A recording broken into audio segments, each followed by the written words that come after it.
Ladies and gentlemen, please take your seats and silence your cell phones. The program will begin shortly.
Ladies and gentlemen, please rise and welcome BJ the Chicago Kid to sing our national anthem.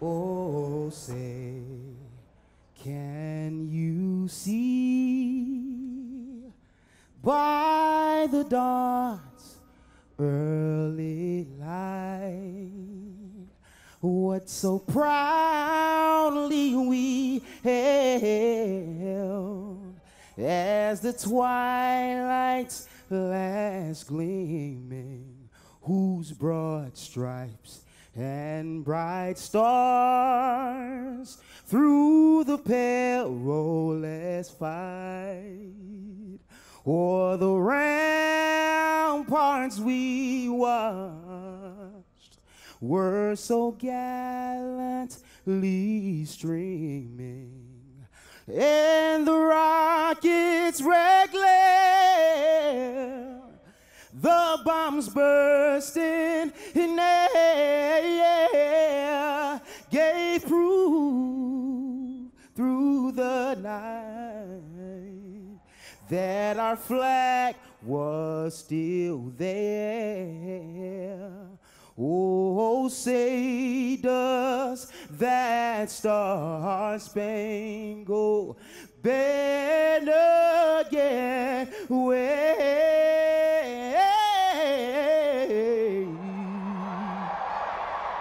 for the land of the free, yeah, and the home of the brave.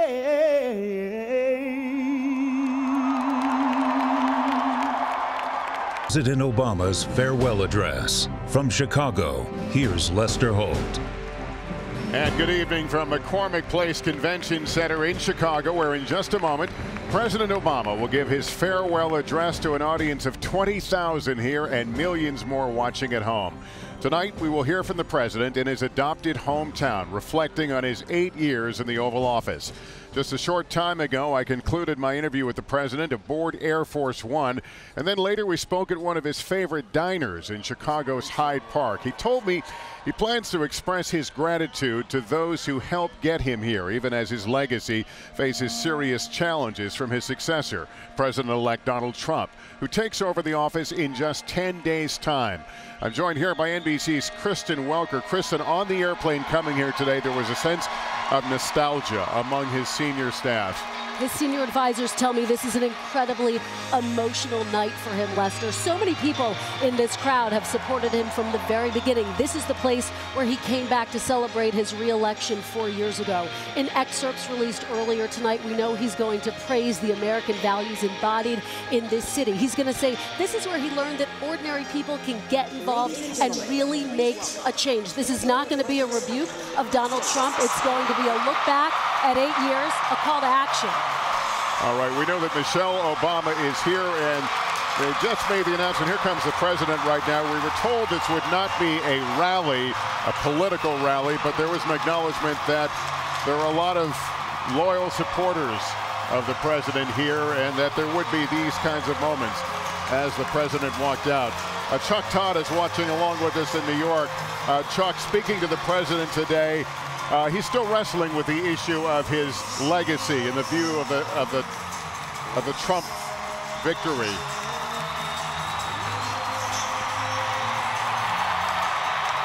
Well, Lester, I think there's understandable why he is a little bit, because some stuff could get undone with a stroke of a pen within an hour that he takes the oath.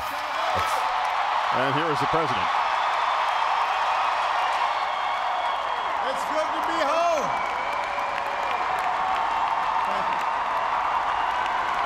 Thank you, everybody. Thank you. Thank you. Thank you.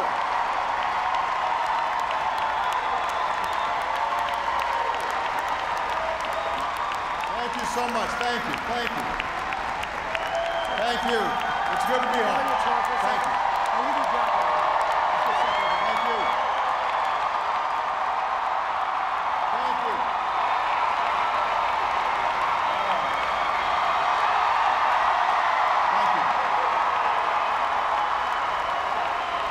Thanks. All right, everybody sit down. We're on live TV here. I gotta move. Come on.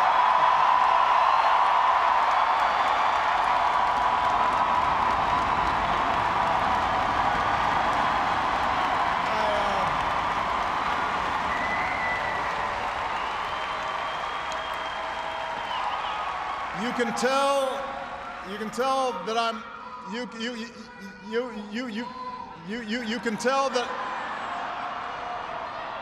you can tell that I'm a lame duck because nobody's following instructions.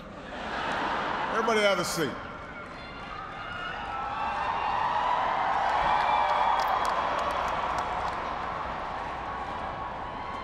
My fellow Americans,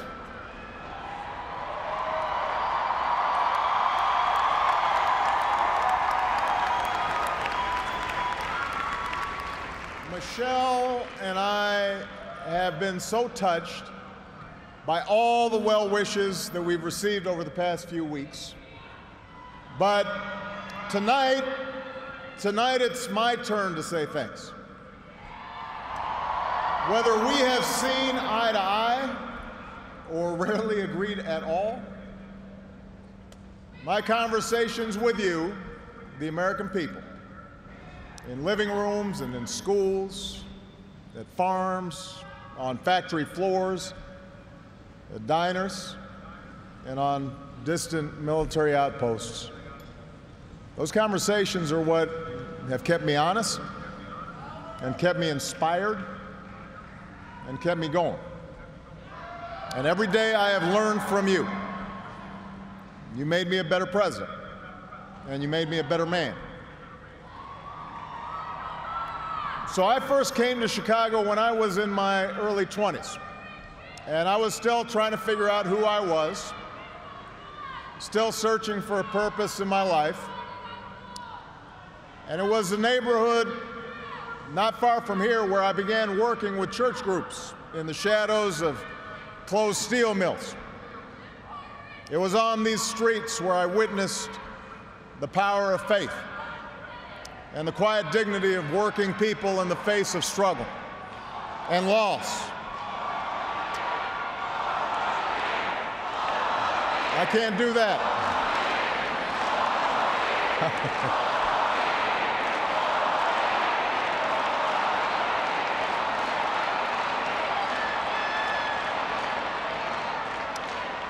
Now, this is where I learned that change only happens when ordinary people get involved and they get engaged and they come together to demand it. After 8 years as your president, I still believe that. And it's not just my belief. It's the beating heart of our American idea, our bold experiment in self-government.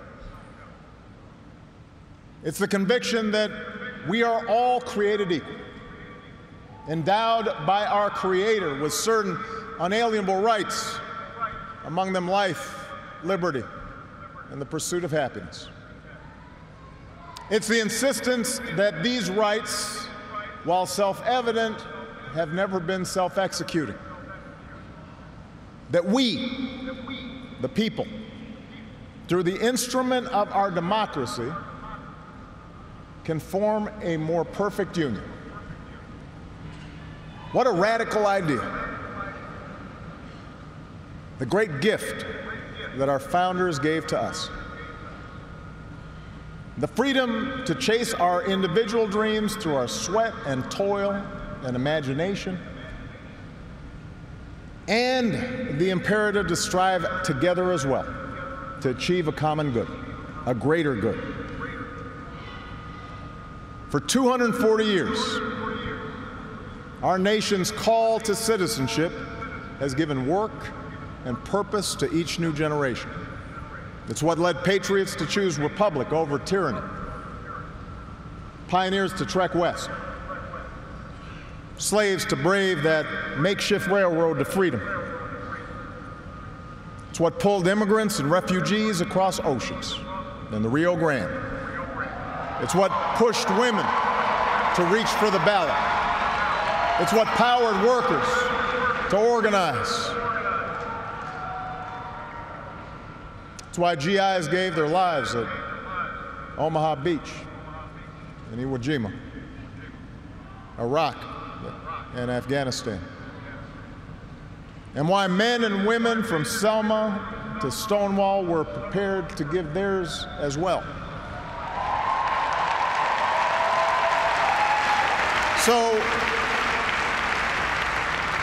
So that's what we mean when we say America's exceptional. Not that our nation's been flawless from the start, but that we have shown the capacity to change and make life better for those who follow. Yes, our progress has been uneven. The work of democracy has always been hard. It's always been contentious. Sometimes it's been bloody. For every 2 steps forward, it often feels we take 1 step back. But the long sweep of America has been defined by forward motion, a constant widening of our founding creed to embrace all and not just some.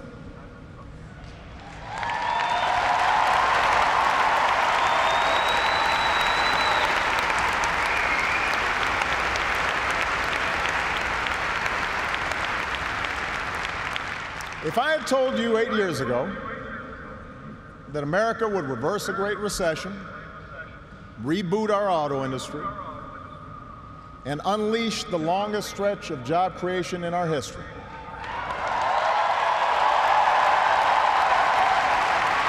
if I had told you that we would open up a new chapter with the Cuban people, shut down Iran's nuclear weapons program without firing a shot, take out the mastermind of 9/11. If I had told you that we would win marriage equality and secure the right to health insurance for another 20 million of our fellow citizens,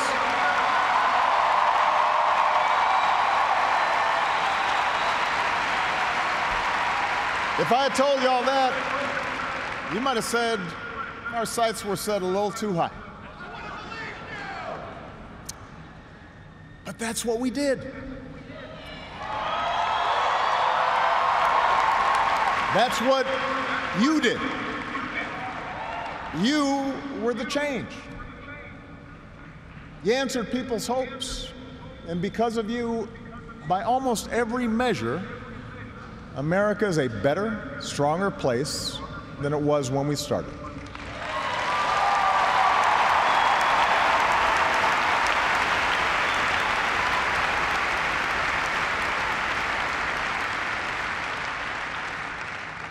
In 10 days, the world will witness a hallmark of our democracy. No. The peaceful transfer of power from one freely elected president to the next.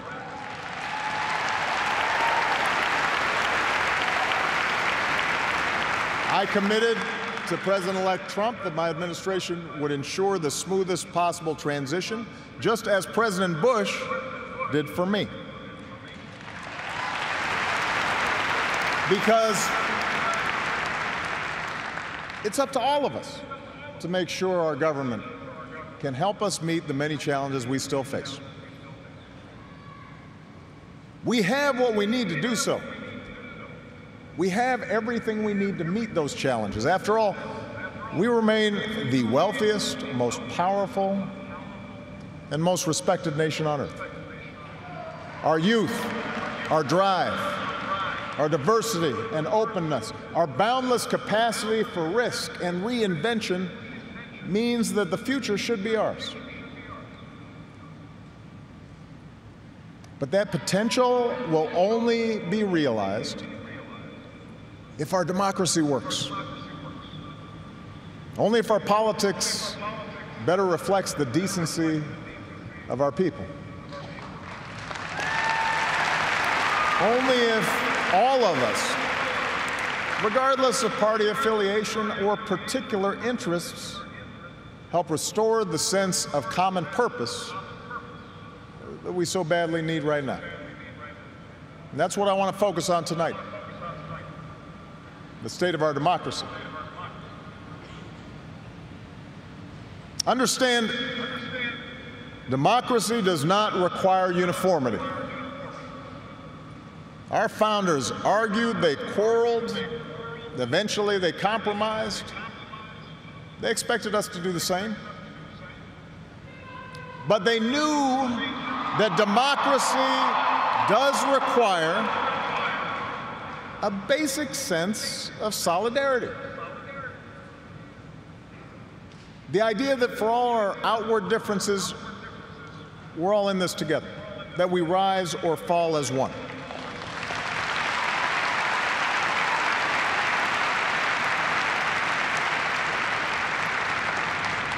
There have been moments throughout our history that threatened that solidarity. And the beginning of this century has been one of those times. A shrinking world, growing inequality, demographic change, and the specter of terrorism. These forces haven't just tested our security and our prosperity, but are testing our democracy as well. And how we meet these challenges to our democracy will determine our ability to educate our kids and create good jobs and protect our homeland. In other words, it will determine our future. To begin with, our democracy won't work without a sense that everyone has economic opportunity. And the good news is that today the economy is growing again. Wages, incomes, home values, and retirement accounts are all rising again. Poverty is falling again.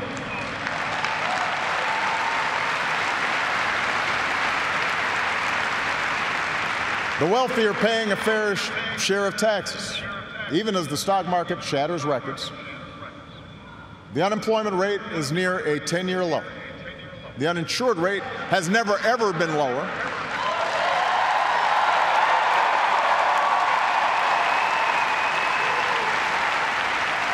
Healthcare costs are rising at the slowest rate in 50 years. And I've said, and I mean it, if anyone can put together a plan that is demonstrably better than the improvements we've made to our healthcare system that covers as many people at less cost, I will publicly support it.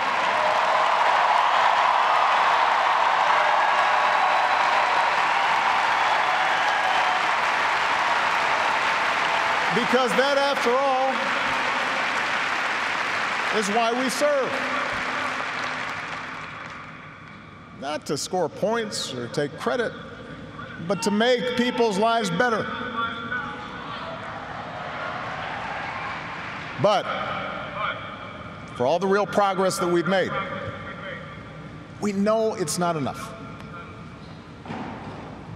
Our economy doesn't work as well or grow as fast when a few prosper at the expense of a growing middle class and ladders for folks who want to get into the middle class. That's the economic argument, but stark inequality is also corrosive to our democratic idea. While the top 1% has amassed a bigger share of wealth and income, too many of our families in inner cities and in rural counties have been left behind.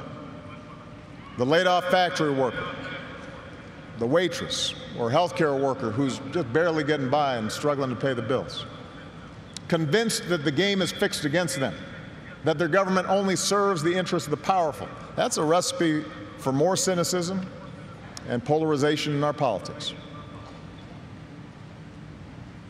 Now, there are no quick fixes to this long-term trend. I agree, our trade should be fair and not just free. But the next wave of economic dislocations won't come from overseas. It will come from the relentless pace of automation that makes a lot of good middle-class jobs obsolete. And so we're going to have to forge a new social compact to guarantee all our kids the education they need, to give workers the power to unionize for better wages, to update the social safety net to reflect the way we live now, and make more reforms to the tax code so corporations and individuals who reap the most from this new economy don't avoid their obligations to the country that's made their very success possible.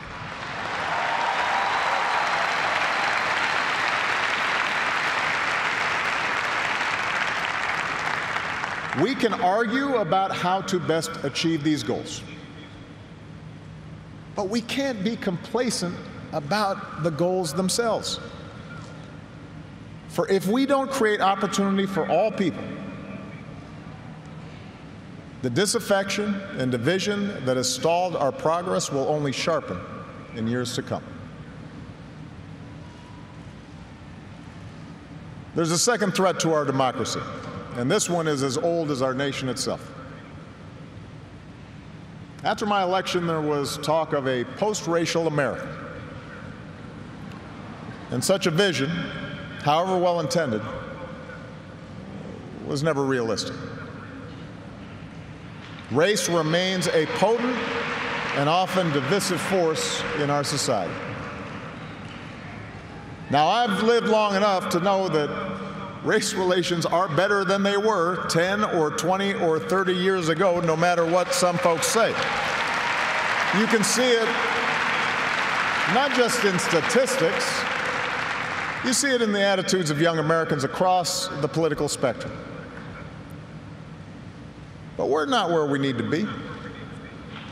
And all of us have more work to do. If every economic issue is framed as a struggle between a hardworking white middle class and an undeserving minority, then workers of all shades are going to be left fighting for scraps while the wealthy withdraw further into their private enclaves.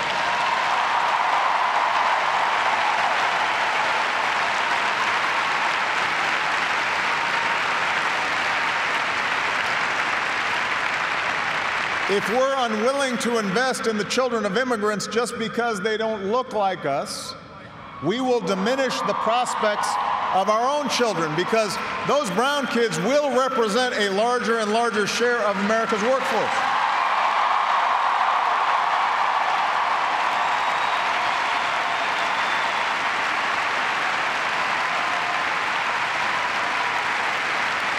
And we have shown that our economy doesn't have to be a zero-sum game. Last year, incomes rose for all races, all age groups, for men and for women.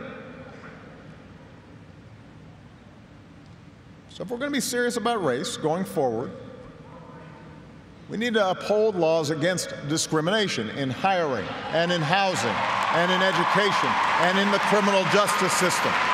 That is what our Constitution and our highest ideals require.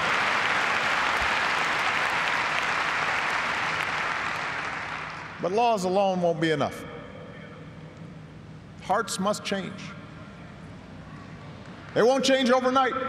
Social attitudes oftentimes take generations to change. But if our democracy is to work the way it should in this increasingly diverse nation, then each one of us need to try to heed the advice of a great character in American fiction, Atticus Finch, who said, "You never really understand a person until you consider things from his point of view, until you climb into his skin and walk around in it." For blacks and other minority groups, that means tying our own very real struggles for justice to the challenges that a lot of people in this country face.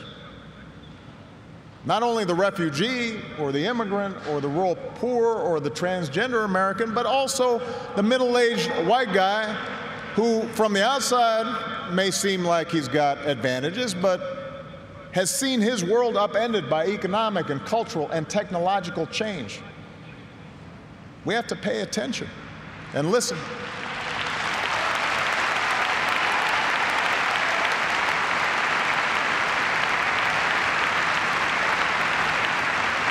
For white Americans, it means acknowledging that the effects of slavery and Jim Crow didn't suddenly vanish in the 60s. That when minority groups voice discontent, they're not just engaging in reverse racism or practicing political correctness. When they wage peaceful protest, they're not demanding special treatment, but the equal treatment that our founders promised.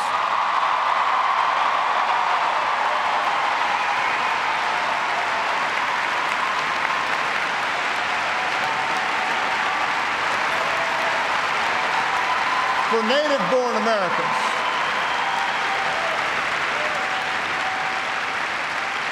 native-born Americans, it means reminding ourselves that the stereotypes about immigrants today were said almost word for word about the Irish and Italians and Poles, who it was said were going to destroy the fundamental character of America.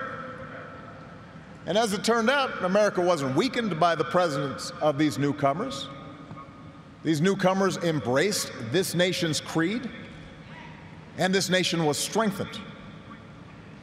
So regardless of the station that we occupy. We all have to try harder. We all have to start with the premise that each of our fellow citizens loves this country just as much as we do, that they value hard work and family just like we do, that their children are just as curious and hopeful and worthy of love as our own.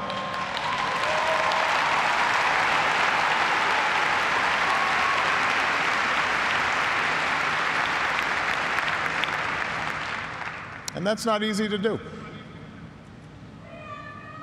For too many of us, it's become safer to retreat into our own bubbles, whether in our neighborhoods or on college campuses or places of worship, or especially our social media feeds. Surrounded by people who look like us and share the same political outlook and never challenge our assumptions.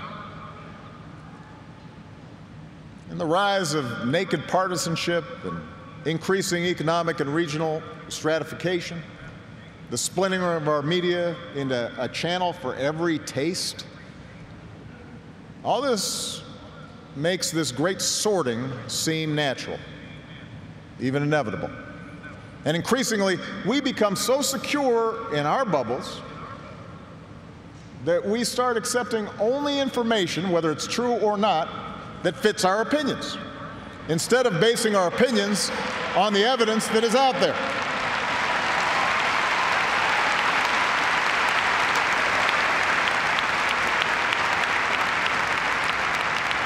And this trend represents a third threat to our democracy. Look, politics is a battle of ideas. That's how our democracy was designed. In the course of a healthy debate, we prioritize different goals and the different means of reaching them. But without some common baseline of facts, without a willingness to admit new information and concede that your opponent might be making a fair point and that science and reason matter, then we're going to keep talking past each other, and will make common ground and compromise impossible.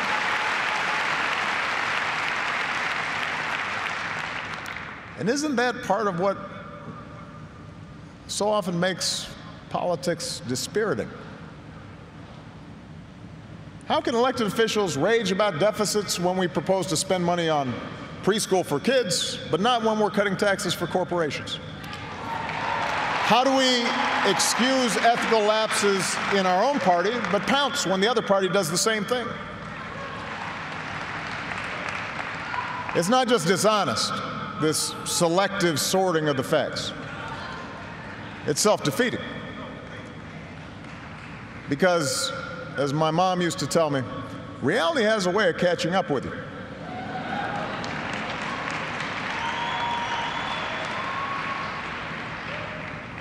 Take the challenge of climate change. In just 8 years, we've halved our dependence on foreign oil. We've doubled our renewable energy. We've led the world to an agreement that has the promise to save this planet.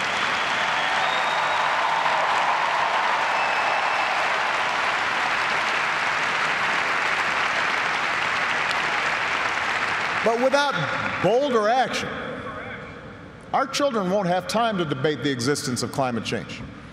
They'll be busy dealing with its effects. More environmental disasters, more economic disruptions, waves of climate refugees seeking sanctuary. Now, we can and should argue about the best approach to solve the problem. But to simply deny the problem not only betrays future generations, it betrays the essential spirit of this country, the essential spirit of innovation and practical problem solving that guided our founders.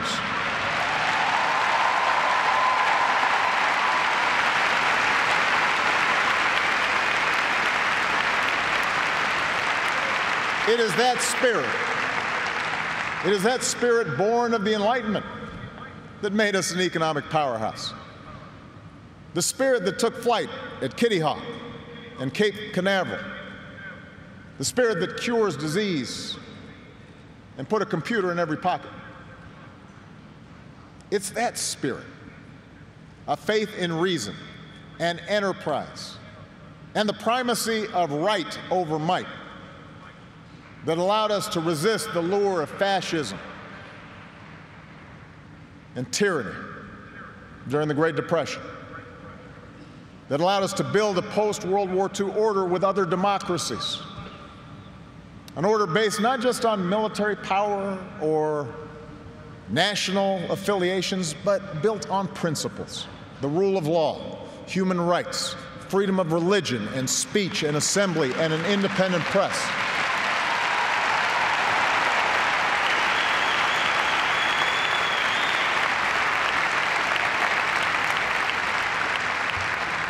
That order is now being challenged. First, by violent fanatics who claim to speak for Islam.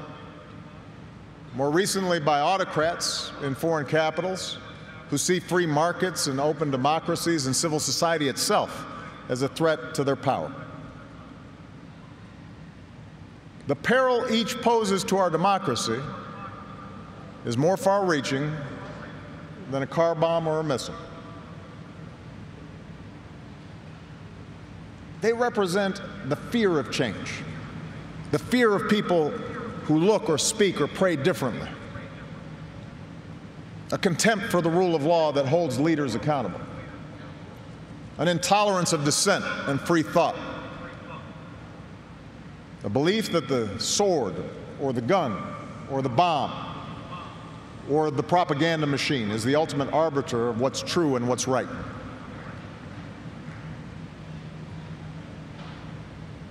Because of the extraordinary courage of our men and women in uniform, because of our intelligence officers and law enforcement and diplomats who support our troops, no foreign terrorist organization has successfully planned and executed an attack on our homeland these past 8 years. And although Boston and Orlando and San Bernardino and Fort Hood remind us of how dangerous radicalization can be, our law enforcement agencies are more effective and vigilant than ever. We have taken out tens of thousands of terrorists, including bin Laden.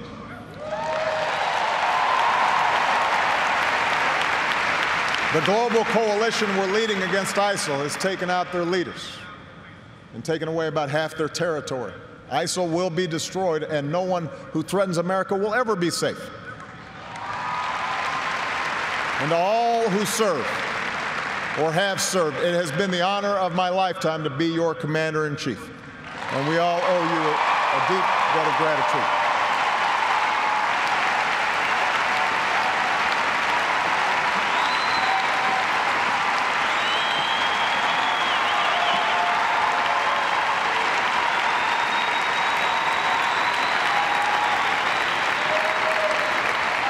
But protecting our way of life, that's not just the job of our military. Democracy can buckle when it gives in to fear. So just as we, as citizens, must remain vigilant against external aggression, we must guard against a weakening of the values that make us who we are. And that's why for the past 8 years, I've worked to put the fight against terrorism on a firmer legal footing. That's why we've ended torture, worked to close Gitmo, reformed our laws governing surveillance to protect privacy and civil liberties.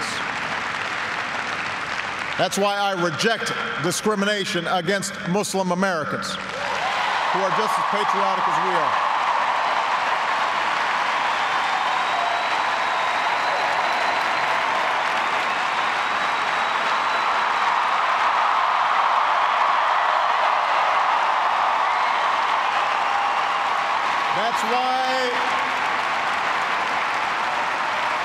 That's why we cannot withdraw That's why we cannot withdraw from big global fights to expand democracy and human rights and women's rights and LGBT rights. No matter how imperfect our efforts, no matter how expedient ignoring such values may seem, that's part of defending America. For the fight against extremism and intolerance and sectarianism and chauvinism are of a piece with the fight against authoritarianism and nationalist aggression. If the scope of freedom and respect for the rule of law shrinks around the world, the likelihood of war within and between nations increases, and our own freedoms will eventually be threatened. So let's be vigilant but not afraid. ISIL will try to kill innocent people, but they cannot defeat America unless we betray our Constitution and our principles in the fight.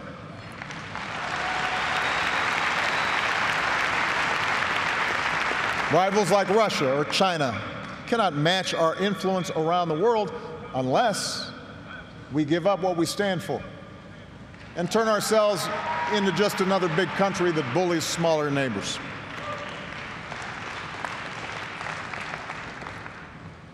Which brings me to my final point. Our democracy is threatened whenever we take it for granted. All of us, regardless of party, should be throwing ourselves into the task of rebuilding our democratic institutions. When voting rates in America are some of the lowest among advanced democracies, we should be making it easier, not harder, to vote.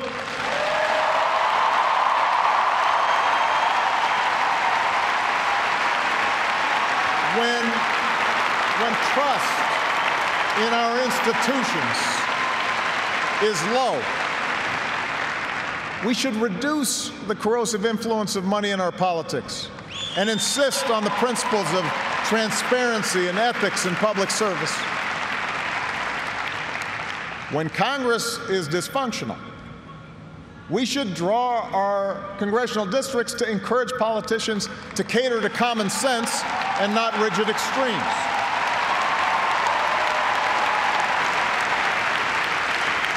But remember, none of this happens on its own.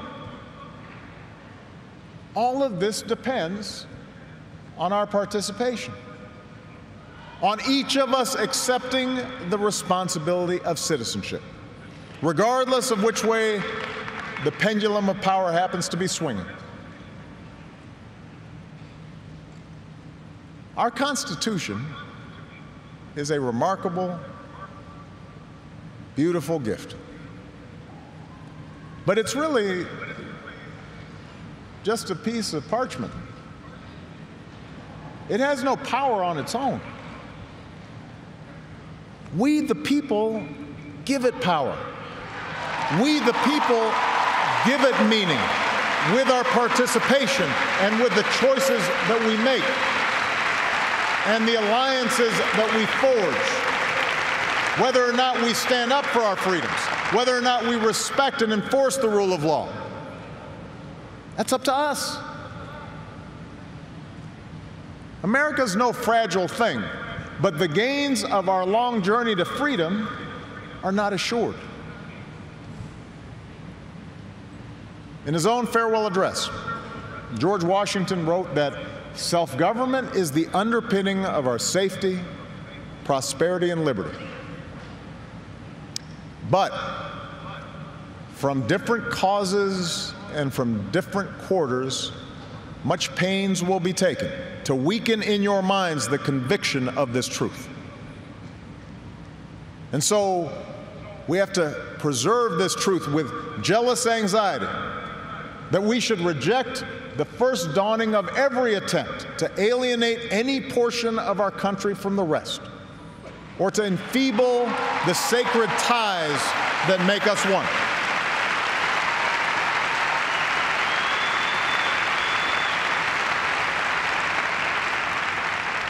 America, we weaken those ties when we allow our political dialogue to become so corrosive that people of good character aren't even willing to enter into public service. So coarse with rancor that Americans with whom we disagree are seen not just as misguided, but as malevolent. We weaken those ties when we define some of us as more American than others, when we write off the whole system as inevitably corrupt, and when we sit back and blame the leaders we elect without examining our own role in electing them.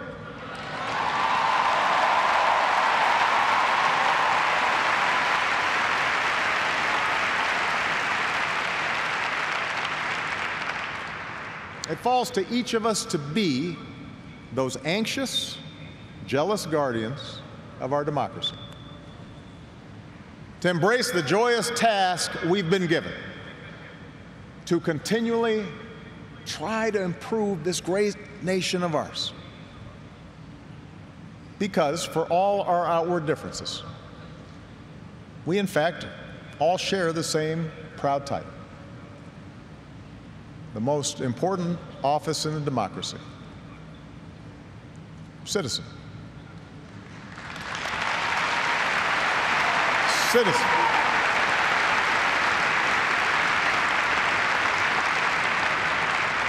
So you see, that's what our democracy demands. It needs you. Not just when there's an election, not just when your own narrow interest is at stake, but over the full span of a lifetime.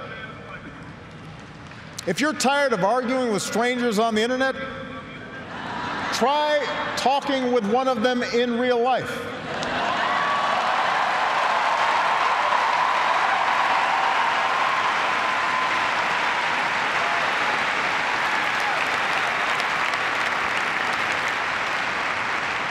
If something needs fixing, then lace up your shoes and do some organizing. If you're disappointed by your elected officials, grab a clipboard, get some signatures, and run for office yourself.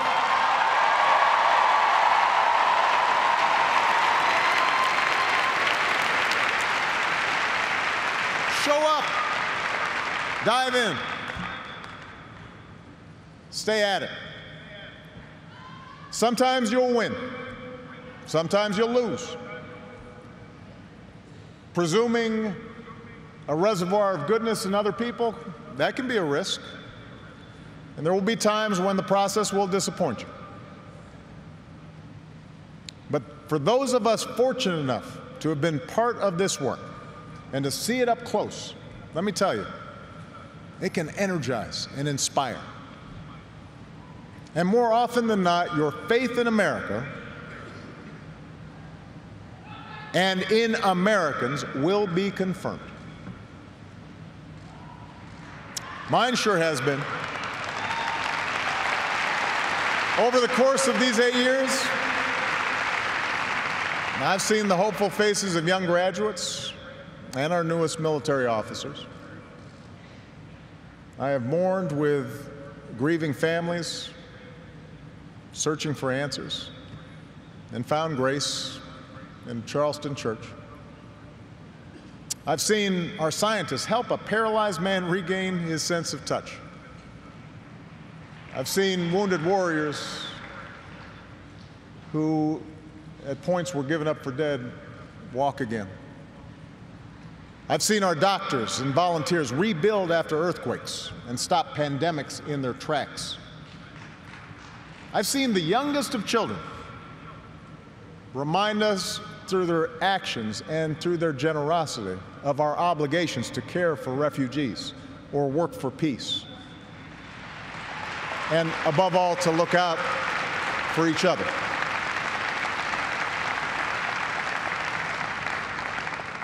So that faith that I placed all those years ago, not far from here, in the power of ordinary Americans to bring about change, that faith has been rewarded in ways I could not have possibly imagined. And I hope your faith has too. Some of you here tonight or watching at home, you were there with us in 2004, in 2008, 2012.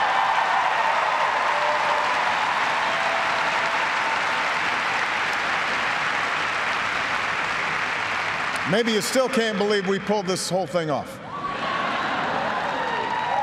Let me tell you, you're not the only ones. Michelle,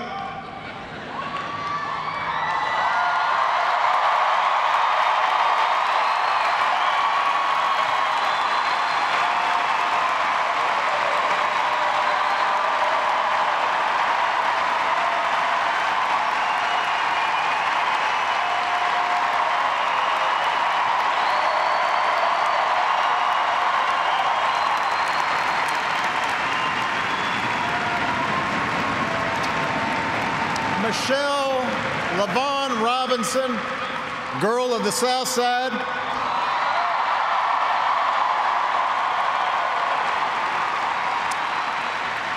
For the past 25 years, you have not only been my wife and mother of my children, you have been my best friend.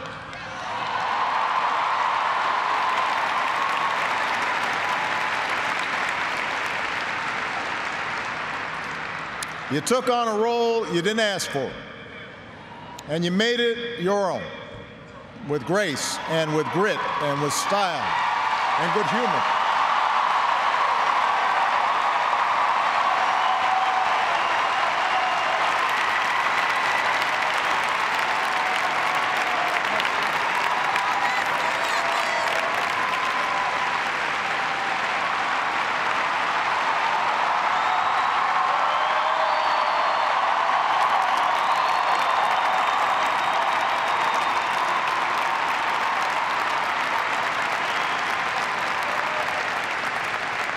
You made the White House a place that belongs to everybody.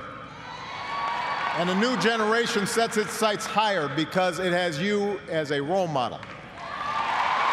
So you have made me proud, and you have made the country proud.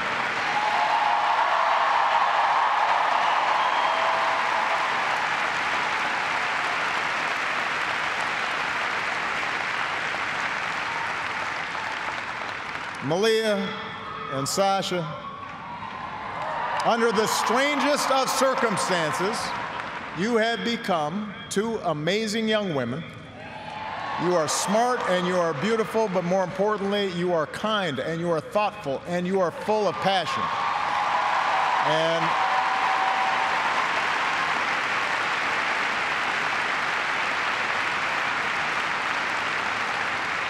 you wore the burden of years in the spotlight so easily. Of all that I have done in my life, I am most proud to be your dad.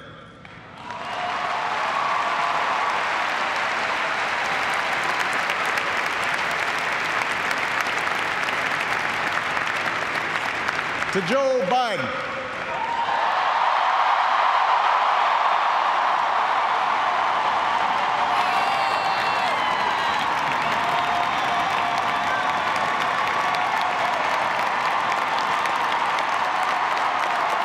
the scrappy kid from Scranton, who became Delaware's favorite son.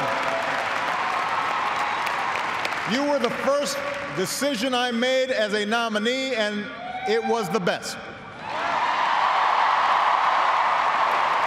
Not just because you have been a great vice president, but because in the bargain I gained a brother. And we love you and Jill like family, and your friendship has been one of the great joys of our lives.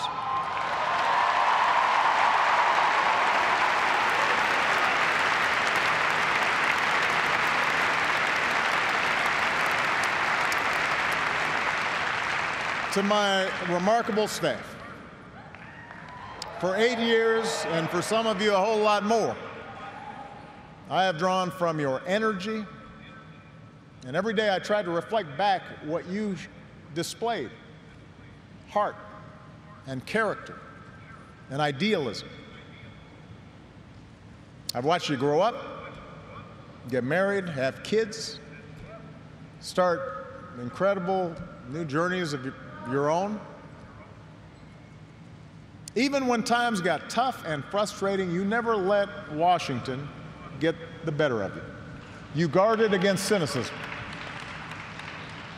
And the only thing that makes me prouder than all the good that we've done is the thought of all the amazing things that you are going to achieve from here.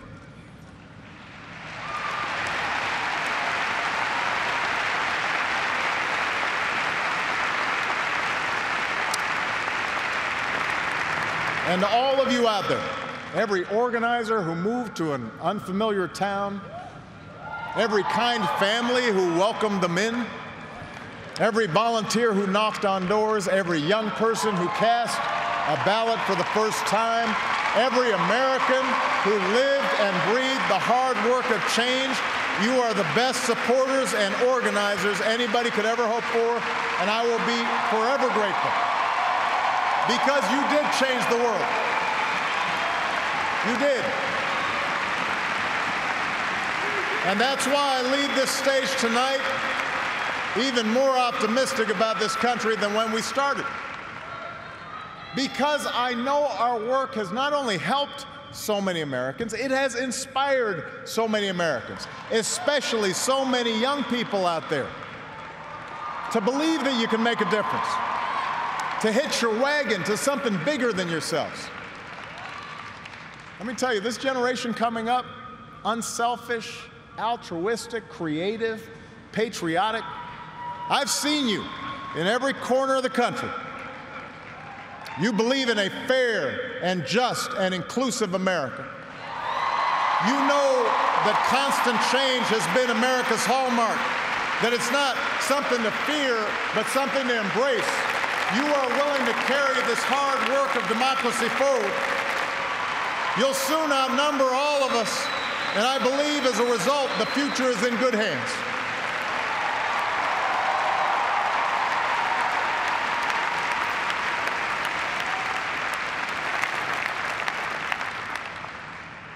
My fellow Americans, it has been the honor of my life to serve you. I won't stop.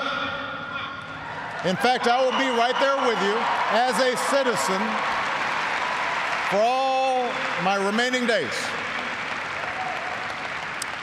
But for now, whether you are young or whether you're young at heart, I do have one final ask of you as your president.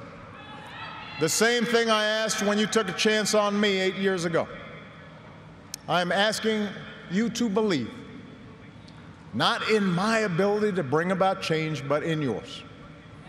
I'm asking you to hold fast to that faith written into our founding documents, that idea whispered by slaves and abolitionists, that spirit sung by immigrants and homesteaders and those who marched for justice, that creed reaffirmed by those who planted flags from foreign battlefields to the surface of the moon. A creed at the core of every American whose story is not yet written. Yes, we can. Yes, we did. Yes, we can.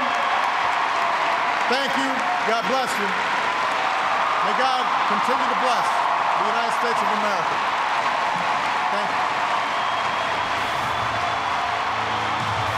President Obama ending on the mantra that carried him into office 8 years ago, yes we can, speaking to a packed crowd here at McCormick Place Convention Center in Chicago, his official farewell speech, looking on the First Lady Michelle Obama, who got the biggest applause of the night. Also Vice President Joe Biden and Dr. Jill Biden, who he singled out as deep and close and personal friends and partner, calling Vice President Biden a brother. Here's the First Lady and Malia Obama now joining the president on stage. Dr. Biden and Vice President Joe Biden coming up to thank the president. Kristen Walker is with me. He's been watching this speech. Kristen, this was it seemed like a speech that was laying the seed for a president who is going to become and continue to be very active in trying to support his party and these ideals. I think you're right, Lester. He ended on that note. Yes, we can. This was, as you would expect, a defense of his legacy, but it was also a call to action to the American people and I think to his successor to defend this democracy. He talked about how fragile the nation's democracy is. I thought one of the most poignant moments was when the audience booed President-elect Trump and he said, no, key to our democracy is a peaceful transition. Chuck Todd's watching along with us in New York. Chuck, what are your thoughts here as you hear the president thanking his staff, thanking America? I think we got to focus on the content. I think it's a remarkable moment in our history, and it underscores the tumultuous time we live in that the president of the United States, the outgoing president, felt the need to use his farewell address to not just make the case for democracy for the world to hear, but to remake the case for democracy for Americans to hear. I think that was in part, obviously, a response to what we're seeing right now in our politics, but also an attempt to serve as a beacon really for the Democratic Party going forward and for his supporters going forward, which is why he ended up ending on an upbeat note. But let's not forget the meat of this speech. This was, in many cases, a president lamenting the state of our democracy right now in his farewell address. President Obama knew that January 20th, 2017 would come, but he didn't know who he would be handing the keys over to, of course, until the last election. I sat down with the president here in Chicago just about an hour and a half ago, and I asked him about the results of that election and his reaction. Here's part of our exchange. Tell me what happened that night, watching those results, when you realized that Donald Trump was going to win. Was there an unvarnished Barack Obama at that moment? You know, there was just surprise.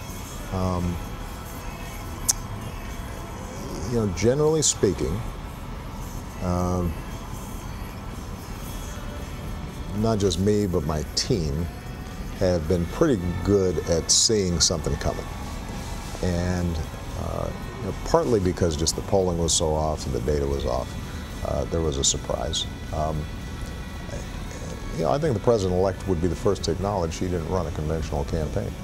And it's not clear that he or his team thought they were going to win.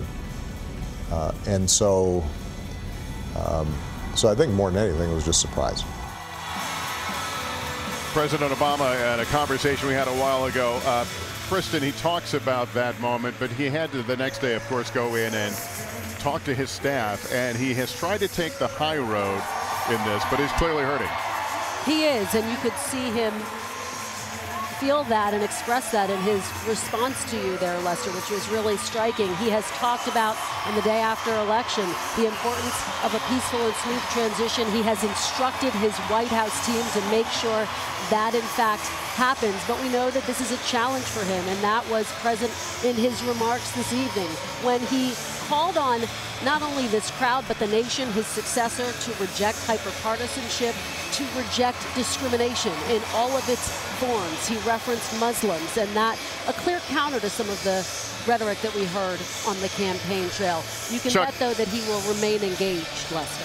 Chuck Todd, when we were on the set on election night, as it was clear that Hillary Clinton was going down to defeat, I think it was you that posed the question to the panel, who now becomes a leader of the Democratic Party? Right. Watching President Obama, how strong a force will he come now in trying to rebuild the Democratic Party? Well, look, he is the animating force inside the Democratic Party. He is the guy that can convene folks. He is the guy that can organize the party.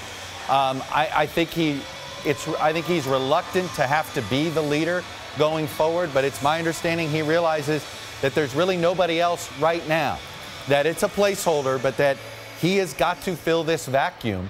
He's got to be careful here. You don't want to you don't want to get too involved. There's a fine line you walk as a former president doing that. But I think he is accepting, and I think tonight's speech is a part of that. He is accepting this idea that he is now and still has to remain the leader of the Democratic Party. And he, of course, noted the peaceful transfer of power that is about to take place in this country. And we're going to hear from President-elect Trump and his vision perhaps a bit more tomorrow in his first news conference since his election. A programming note, we hope you'll join us Friday night at 10, 9 Central for my extended interview with President Obama. You saw some of it there a moment ago. Tomorrow morning for President-elect Trump's first news conference since winning the election. For now, I'm Lester Holt saying good night from Chicago.